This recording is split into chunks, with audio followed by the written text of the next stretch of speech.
Here. So we are going into an increasingly common objection to Christianity, and that is the hiddenness of God. Why isn't God more obvious? 20 years ago, 25 years ago, that issue almost never came up on universities. Nowadays, it almost always comes up. So I don't know what it is, but it's there are some trends also in terms of objections and obstacles in relationship to the Christian faith. And this is actually a good objection. I think we need to acknowledge that. And let me say, we have had 2 sessions of Q&A. There is sometimes a need to say, not questions and answers, but questions and response.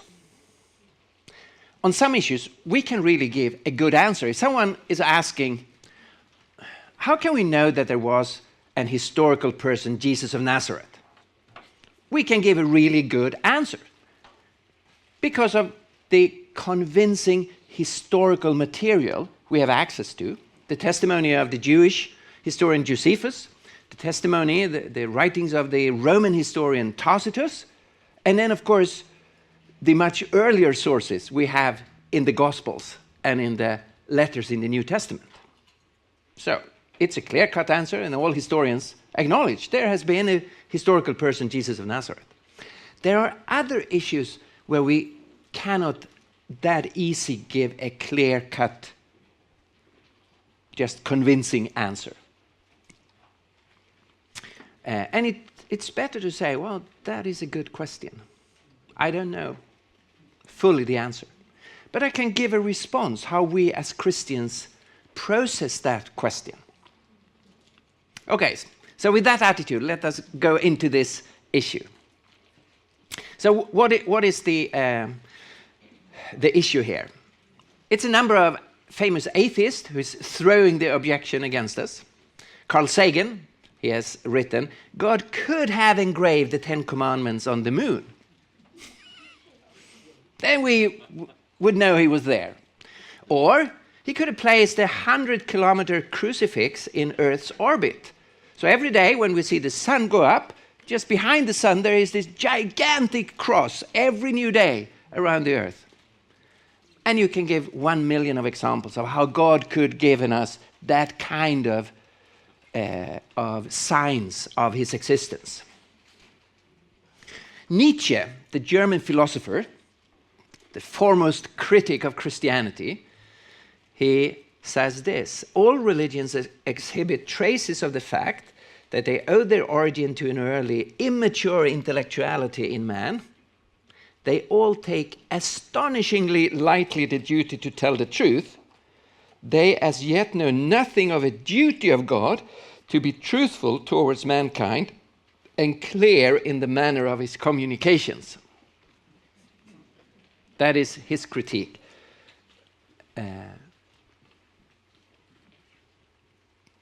So, what is the problem here? If we state it more in terms of a philosophical statement, if there is a good God, we can assume he wants to contact us. If he has created us with a longing for him, you can assume a good God would contact us. He wants to do it. God, if he has some power, could contact us in an undisputable way so that no one denies his existence. It would be possible for God to manifest himself in such a way that no one could say there is no God. But there is not such a manifestation of God. The fact that God has not showed up in such a way that everyone accepts his existence indicate that such a good God does not exist. Okay, so that's the argument in a more formal way. So how can we respond to that? I will give you my conclusion before I give you the arguments for that conclusion. Sometimes it is easier to follow if you know the conclusion from beforehand. So here is my conclusion.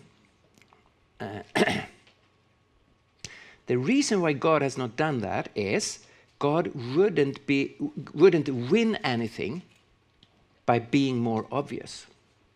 God's purposes wouldn't be better fulfilled with that kind of manifestation. And I will try to argue for those statements. Why is it so? Well, in order to understand that, we must think right about God, and we must look at the right place if we are looking for God. Okay, so let me give you my arguments. It will become clear as we go on. Firstly, we of course need to think about our concept of God. Too many people think of God in terms of the images of God that we have in the polytheistic religions, of God, the gods, as almost like human beings, but just bigger. Much, much bigger, but like physical beings on Mount Everest or on a cloud or on a separate dimension, but still like physical beings.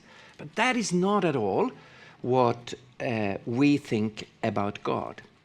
God is a very different type of being than everything in this world. God is, with a fancy word, transcendent. He goes beyond time and space and this material. He's beyond us. And therefore, we cannot find God within the universe. God is not a thing within the universe that we can discover. And no Christians have ever thought that science would discover God as if God was part of nature. He's not. Science will never find God. And Paul writes, God who alone has immortality, who dwells in unapproachable light, whom no one has ever seen or can see.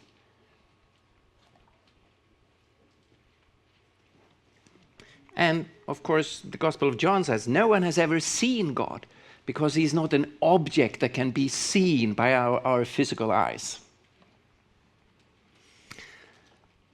Secondly, the character of God.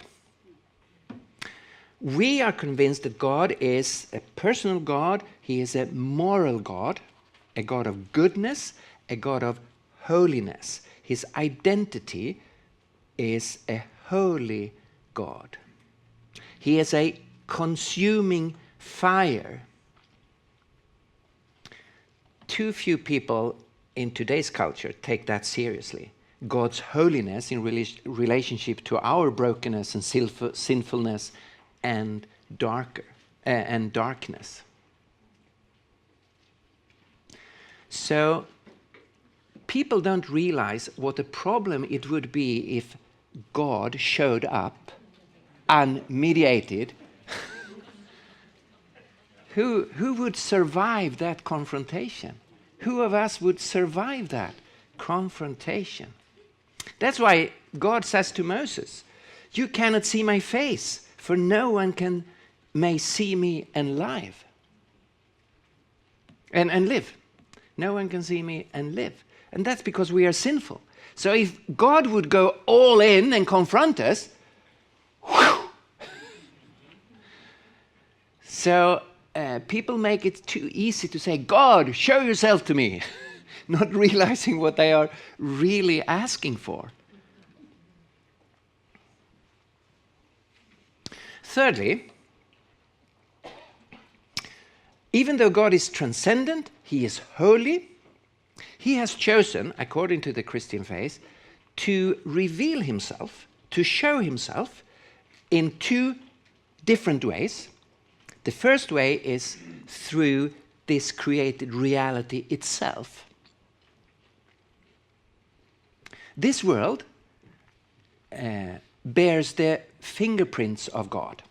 Or to take the analogy that C.S. Lewis is making, you go into a newly built building and you're just amazed about the proportions, the dimensions, the beauty of the house. And you can understand that there is an extremely gifted architect behind this building.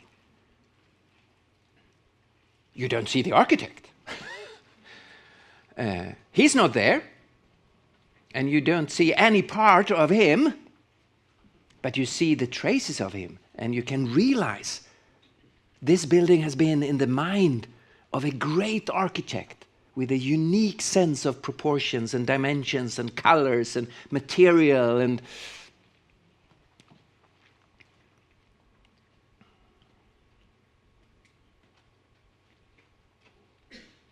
so as Christians we would challenge the critics who say God could have done this or God could have done this to show himself. We would challenge them by saying, is it up to us to decide how God should make himself knowable? That is a little bit arrogant of a small creature to say, I demand of God to show up in this way. A better approach is to say, if there is a God, I assume he will make himself known, but I will be curious, I will be open to see in what way he has made himself known. I cannot decide on his behalf how he should make himself known. That must be up to him. So I would challenge people to keep an open mind.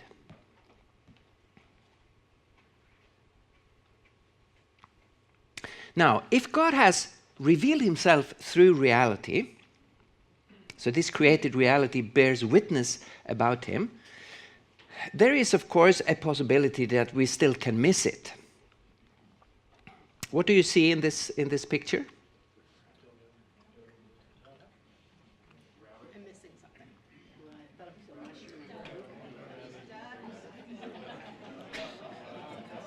So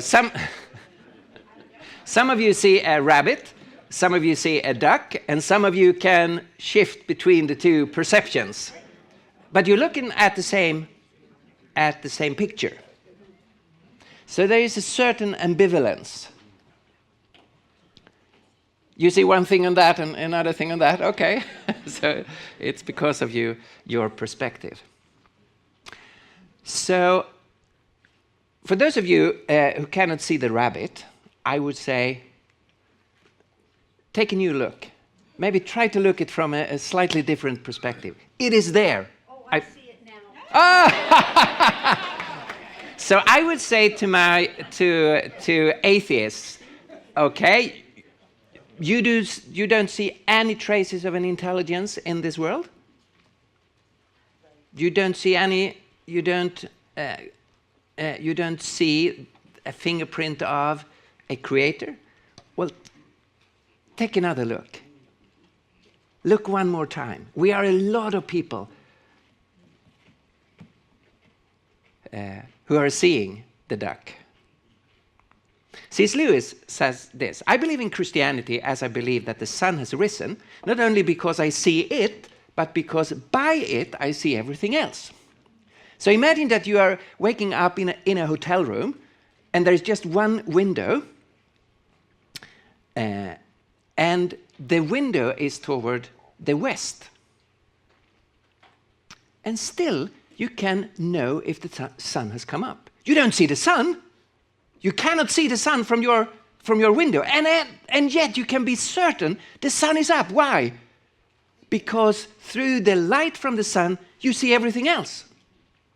And that's how we would argue as Christians, that it's from the perspective of God we can understand this reality. We don't see the Creator, but by assuming the Creator, suddenly a lot of things becomes visible in the world.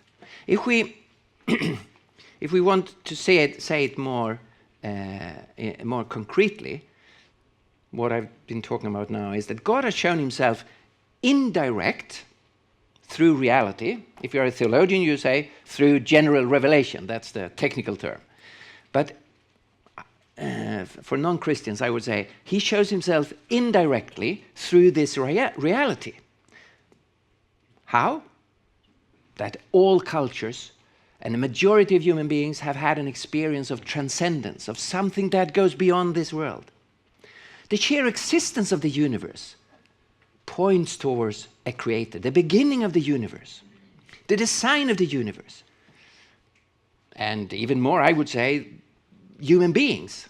We are created in the image of God and we reflect something of God. That we have freedom, that we can think, that we can love and create, that we understand moral values and duties. It all points towards God.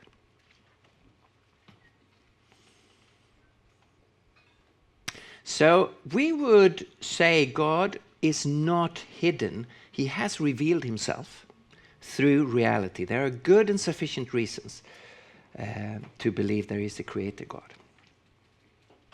But that's only the first way God has revealed himself. The second way is that God has also revealed himself in history. That's special revelation. God has entered into his own creation. The Son has come into the world in Jesus of Nazareth, personally in history. No one has ever seen God, I quoted that, but the one and only Son, who is himself God and is in closest relationship with the Father, has made him known. So we would point to Jesus and to what God has done in the history of Israel, culminating in the incarnation and the historical person of Jesus, saying, if you want to know where God has made himself visible, you should look at Jesus. That is the Christian claims.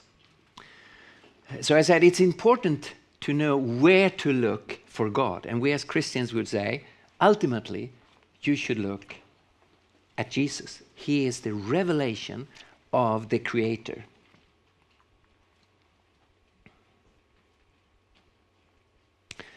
Let me say something about the miracles of God.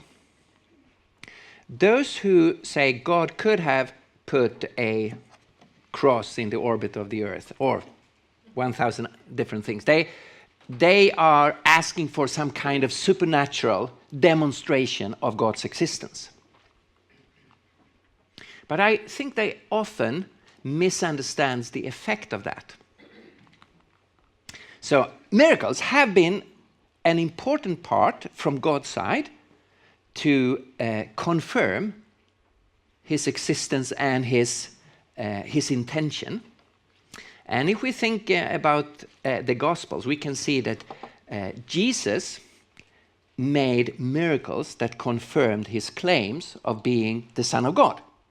And we can see that they create faith. A lot of people came to faith when they saw what Jesus did. He did things that only God can do. So miracles can create faith, but it's not automatically. With a number of instances, people are seeing enormous miracles, and yet they are not believing. And here's what the atheists are thinking wrongly. There is not an automatic connection between a miracle and belief in God. So when Jesus have done, in my view, his mightiest miracle, he resurrected, or gave life back to Lazarus. And people saw that. What was the response? Some believed, and others decided, we need to kill both Lazarus and Jesus. They have seen the same thing. It did not create faith in their lives. So it's more complicated than, if we just saw something supernatural, then we would believe. It is not like that. And the Gospels are also clear that we cannot demand miracles from God. God is doing miracles, but we cannot demand them. It's up to him. What God has given to us is the grand miracle of the resurrection of Jesus. That's the greatest miracle in history, and that is the miracle that the apostle Jews used as proof for Jesus being the Son of God. And that was the miracle Paul referred to in Acts 17. He has given proof of this, that is, that Jesus is the coming judge. He has given proof of this to all men by raising him from the dead. So we as Christians are pointing specifically to the miracle of the resurrection. That is one of the most important proofs we have. And now we are going to try to make a conclusion from this. The purpose of God. Why has God chosen this way of revealing himself, where he is partly hidden and partly is revealing through nature and history? Why is he not making himself even more obvious? Why this element of hiding? The Danish philosopher Søren Kierkegaard, he has written a very interesting parable called The King and the Maiden. And the parable goes like this. There is a wealthy, mighty king, a lot of wealth, a lot of servants. He falls deeply in love with a poor flower girl, a girl who is selling flowers. She has no status, no money. She is an absolute nobody socially, culturally. But he falls deeply in love with this girl. How on earth is he going to approach her? If he comes with all his kingly glory and wealth, of course he will be swept off her feet, but the king will never know if she loves him for his wealth and glory, or if there is real love for him. And this, of course, is the same problem that people like Marilyn Monroe or Bill Gates, or how on earth is it to date if everyone knows certain things about you? You can never know if they are interested in you or they are interested in other things around you. Okay, so what is he doing? He puts away all his fancy clothes, he sends away his servants, and he comes by himself dressed as a poor man and does not disclose his identity for the girl in order for her to be able to see him for what he is as a man. That is Kierkegaard's parable for what God has done. God's purpose is not to have a humanity where everyone says, yes, God exists, and then continue to live for themselves. His purpose is to have a people who loves him, who freely obeys him, who belongs to him not because of all the gifts he can give to them, but ultimately because of who he is. In John chapter 17, Jesus prays and says, this is eternal life, that they know you, the only true God, and Jesus Christ, whom you have sent. So eternal life is not to know that you exist, but that you know God.